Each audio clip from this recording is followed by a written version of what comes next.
नमस्कार, जय हिंद, वंदे मातरम। दोस्तों, आप सभी का स्वागत है teachers world exam study platform में। This is DC Patel from teachers world. आप सभी स्वस्थ होंगे और आपके माता पिता भी स्वस्थ होंगे। बात करें क्वेश्चंस की, तो आपको हिंदी के 20 क्वेश्चंस इस वीडियो में प्राप्त होंगे। जो वीडियो को आपको अंत तक देखना है और सबसे पहले आपको teachers world exam study platform को जो है सब्सक्राइब करना है, ताकि आपको समय पर वीडियो प्राप्त हो सकें। तो देखते हैं हम पहला क्वेश्चन। कविता शिक्षण का प्रमुख उद्देश्य है शब्दार्थ बोध, मनोरंजन, मापन क्षमता, भावानुभाव, भावन। तो आप सभी को बताना है इसका आंसर। तो कविता शिक्षण का जो प्रमुख उद्देश्य है वो है आपका भावानुभाव। चौथा ऑप्शन आपका सही हो जाएगा। बढ़ते हैं हम नेक्स्ट क्वेश्चन की तरफ। देखते हैं आपकी स्क्रीन पे दूसरा क्वेश्चन। आदर्श विधि है, आप सभी को बताना है अनुकरण विधि का परिष्कृत रूप, प्रश्नोत्तर विधि का परिष्कृत रूप, निर्देशन विधि का परिष्कृत रूप, उपयुक्त सभी। तो आदर्श विधि का जो रूप है वो है अनुकरण विधि का परिष्कृत रूप। आप सभी को इंपॉर्टेंट क्वेश्चन याद रखने हैं। दूसरे का आपका पहला ऑप्शन सही हो जाएगा। बढ़ते हैं हम नेक्स्ट क्वेश्चन की तरफ। देखते हैं आपकी स्क्रीन पे तीसरा क्वेश्चन। प्रस्तावना का मूल आधार होता है सहायक सामग्री, पूर्व ज्ञान, शिक्षण उद्देश्य, समस्यात्मक प्रश्न। तो जो प्रस्तावना का मूल आधार होता है वो होता है पूर्व ज्ञान। हम कोई भी पाठ पढ़ाते हैं तो प्रस्तावना से पहले उस चीज का हमें ज्ञान होना चाहिए कि हम क्या पढ़ाने जा रहे हैं। तो तीसरे का आपका दूसरा ऑप्शन सही हो जाएगा। बढ़ते हैं हम नेक्स्ट क्वेश्चन की तरफ। देखते हैं आपकी स्क्रीन पे चौथा क्वेश्चन। चौथा क्वेश्चन आपकी स्क्रीन पे, आगमन विधि को अन्य किस नाम से जाना जाता है? विश्लेषण विधि, सामान्य अनुमान विधि, उदाहरण विधि, सत्यापित विधि। तो आगमन विधि कोई अन्य नाम से जाना जाता है वो है उदाहरण विधि। उदाहरण से नियम की ओर हम आगमन विधि में चलते हैं और नियम से उदाहरण की तरफ निगमन विधि में चलते हैं। विश्लेषण का उल्टा होता है संश्लेषण। आप सभी को याद रखना है संश्लेषण। ठीक है, बढ़ते हैं हम नेक्स्ट क्वेश्चन की तरफ। देखते हैं आपकी स्क्रीन पे पांचवा क्वेश्चन। पांचवा क्वेश्चन आपकी स्क्रीन पे, प्रवचन विधि किस शिक्षण विधि से संबंधित है? तो प्रवचन पद्य शिक्षण पद्धति है, रचना शिक्षण विधि है, गद्य शिक्षण विधि है, कविता शिक्षण विधि है। तो जो प्रवचन विधि है वो एक गद्य शिक्षण विधि है। आप सभी को याद रखना है। पांचवें का आपका तीसरा ऑप्शन सही हो जाएगा। बढ़ते हैं नेक्स्ट क्वेश्चन की तरफ। देखते हैं आपकी स्क्रीन पे छठवां क्वेश्चन। निम्न में से भाषा में प्रदर्शन विधि का दोष है? अमनोविज्ञान निम्न स्तर के लिए ही उपयोगी, सभी विषयों में उपयोगी, छात्रों की निष्क्रियता। तो जो प्रदर्शन विधि का दोष है वो है निम्न स्तर के लिए ही उपयोगी, छोटी कक्षाओं के लिए ही उपयोगी होती है, इसलिए इसका ये दोष है। छठवें का आपका दूसरा आंसर जो है सही हो जाएगा। बढ़ते हैं नेक्स्ट क्वेश्चन की तरफ। देखते हैं आपकी स्क्रीन पे सातवां क्वेश्चन। माध्यमिक कक्षाओं में व्याकरण का कौन सा रूप सिखाया जाता है? आप सभी को आंसर बताना है और आप अपना स्कोर आप लिखते जाइए और स्कोर को आपको बढ़ाना है। 20 क्वेश्चन में से आपको 15 सही करने हैं। व्याकरण के सूत्र, नियमित ज्ञान, व्याकरण व्यवहारिक ज्ञान, शुद्ध व्याकरण। तो जो माध्यमिक कक्षाओं में व्याकरण का जो भाग सिखाया जाता है वो है अपना व्याकरण व्यवहारिक ज्ञान। सातवें का आपका तीसरा ऑप्शन सही हो जाएगा। बढ़ते हैं हम नेक्स्ट क्वेश्चन की तरफ। देखते हैं आपकी स्क्रीन पे आठवां क्वेश्चन। भाषा शिक्षण के मूल कौशलों में सबसे अंत में किस कौशल का शिक्षण कराना चाहिए? तो इसमें सभी आपको जो है क्रम से कौशल याद होने चाहिए। आपको बता देते हैं, लिखने का, बोलने का, श्रवण का, पठन का। तो सबसे पहला जो कौशल है, पहला, दूसरा, तीसरा और चौथा, इस तरीके से इसको क्रम वाइज आपको याद कर लेना है। सुनना, बोलना, पढ़ना, लिखना, इसका एक ट्रिक है, तो आपको याद रखना है शुभोपली। शुभोपली याद रखना है। सु से सुनना, बो से बोलना, पा से पढ़ना और ली से लिखना। तो आपका ये आंसर हो जाएगा। क्या पूछा गया है? अंत में किस कौशल का? तो सबसे अंत में चौथा आपका लिखने का हो जाएगा।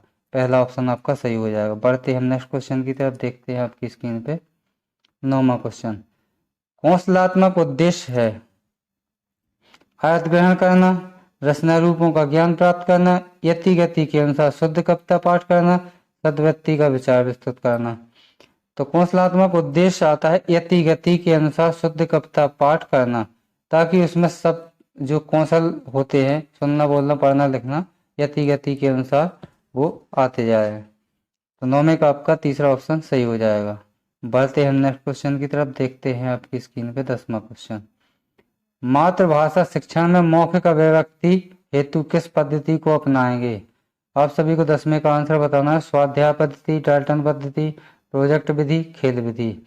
तो मातृभाषा को हम खेल विधि के अनुसार, पद्धति के अनुसार ही पढ़ाएंगे। मातृभाषा में जो है खेल पद्धति बहुत महत्वपूर्ण है।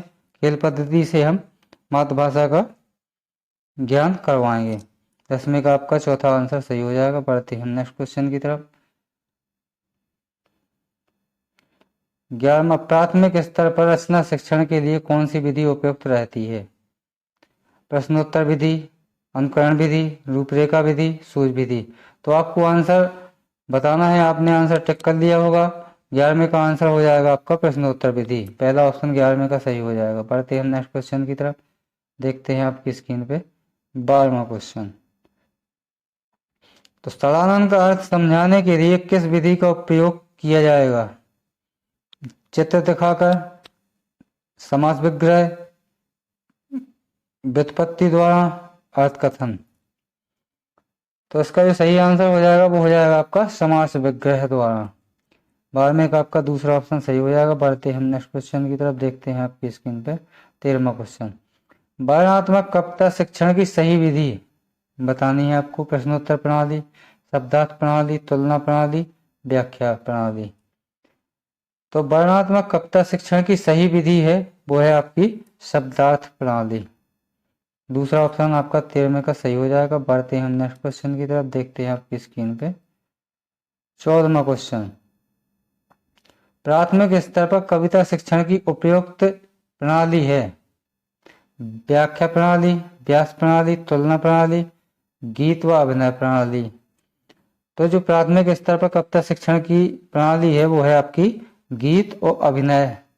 हम गीत के माध्यम से और कुछ नाटक के माध्यम से बच्चों को अच्छा ज्ञान प्राप्त करवा सकते हैं। 14वें का आपका चौथा आंसर सही हो जाएगा। बढ़ते हैं नेक्स्ट क्वेश्चन की तरफ, देखते हैं आपकी स्क्रीन पे 15वां क्वेश्चन। डाल्टन या योजना शिक्षण विधि पद्धति किस स्तर के बालकों के लिए सर्वाधिक उपयुक्त है? पूर्व प्राथमिक स्तर, प्राथमिक स्तर, माध्यमिक स्तर, उच्च माध्यमिक प्राथमिक स्तर। तो डाल्टन जो पद्धति है वो हमारी माध्यमिक स्तर के लिए सर्वाधिक उपयुक्त है। 15वें का आपका तीसरा ऑप्शन सही हो जाएगा। आप टीचर वर्ल्ड एग्जाम स्टडी को सब्सक्राइब करें ताकि आपको समय पर वीडियो प्राप्त होते रहें और नए नए प्रश्न देखने को मिलें और पुराने प्रश्न भी देखने को मिलें। देखते हैं 16वां क्वेश्चन। प्रोजेक्ट प्रणाली का प्रवर्तन किया है फ्रोबेल ने, हेलन पार्कहर्स्ट, मॉन्टेसरी, किलपैट्रिक। तो जो प्रोजेक्ट प्रणाली का जो पद्धति है उसका प्रवर्तन किया है किलपैट्रिक ने। अगर किलपैट्रिक ऑप्शन में ना हो तो हम जॉन डीवी ऑप्शन में टिक कर सकते हैं, याद रखना है। John Dewey. 16वें का आपका चौथा ऑप्शन सही हो जाएगा। किलपैट्रिक जो है जॉन डीवी के शिष्य हैं किलपैट्रिक, याद रखना है। 16वें का आपका चौथा आंसर सही हो जाएगा। बढ़ते हैं नेक्स्ट क्वेश्चन की तरफ, देखते हैं आपकी स्क्रीन पे 17वां क्वेश्चन। भाषा शिक्षण में वाचन से पूर्व लेखन की शिक्षा का प्रतिपादन किया है, किसने किया है? हेनर, कॉल्डवेक कुक, मॉन्टेसरी, फ्रोबेल, किलपैट्रिक। तो जो भाषा शिक्षण में वाचन से पूर्व लेखन की शिक्षा का प्रतिपादन किया है वो किया है हमारा मॉन्टेसरी, मैडम मॉन्टेसरी ने। हेनरी कॉल्डवेक कुक ने जो है खेल पद्धति दी है, याद रखना है खेल पद्धति। फ्रोबेल ने किंडरगार्टन, याद रखना है आपको। किलपैट्रिक ने आप जो है प्रोजेक्ट प्रणाली पढ़ ही ली है। तो आपका 17वें का दूसरा ऑप्शन सही हो जाएगा। बढ़ते हैं हम नेक्स्ट क्वेश्चन की तरफ। देखते हैं आपकी स्क्रीन पे 18वां क्वेश्चन।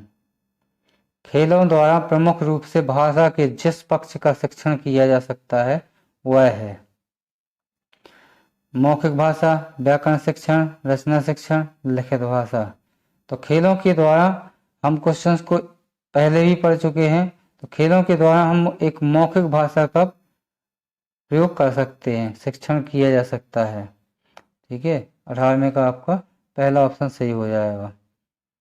बढ़ते हैं हम नेक्स्ट क्वेश्चन की तरफ। देखते हैं आपकी स्क्रीन पर सेकंड लास्ट वीडियो का क्वेश्चन। तो आपको बताना है 19वें का आंसर। अविभक्त इकाई में कक्षा में वर्तनी शिक्षण हेतु सर्वाधिक उपयोगी विधि है शुद्ध लेखन, शुद्धोच्चारण विधि, खेल विधि, प्रतिलेखन विधि। तो जब भी अभिव्यक्त इकाई में कक्षा की वर्तनी अभिव्यक्त यानी कि बच्चा कुछ कर रहा है तो उसमें खेल पद्धति, खेल विधि हो जाएगी। सर्वाधिक उपयोगी ये खेल जो विधि है वो हमारे सामाजिक विकास में भी बहुत महत्वपूर्ण है और मौखिक विकास में भी। तो आपको याद रखना है खेल पद्धति बहुत महत्वपूर्ण है। खेल जो विधि है वो दी है किसने? कॉल्डवेल कुक ने। और इसमें का आपका तीसरा ऑप्शन सही हो जाएगा। बढ़ते हैं हम नेक्स्ट क्वेश्चन की तरफ। देखते हैं आपकी स्क्रीन पे 20वां क्वेश्चन। इकाई योजना आधारित नहीं होती है। 20 में जो आपका है वीडियो का अंतिम क्वेश्चन से आपको सही करना है और कमेंट करके बताना है। उद्देश्य कथन, प्रस्तावना, प्रस्तुतिकरण, मूल्यांकन। तो जो इकाई योजना में आधारित नहीं होता है वो होता है प्रस्तावना। इकाई योजना में उद्देश्य कथन भी होते हैं, प्रस्तुतिकरण भी होता है, मूल्यांकन भी होता है। ये आपको याद रखना है। तो 20वें का आपका दूसरा ऑप्शन सही हो जाएगा, प्रस्तावना। वीडियो कैसा लगा आपको कमेंट करके ज़रूर बताना है और वीडियो को निरंतर देखते रहिए। और टीचर वर्ल्ड एग्जाम स्टडी को आपको सब्सक्राइब करना है ताकि आपको समय पर वीडियो प्राप्त हो सकें। और टेलीग्राम चैनल को ज्वाइन करना है ताकि आपको PDF फ्री प्राप्त हो सकें। तो मिलते हैं हम नेक्स्ट वीडियो में।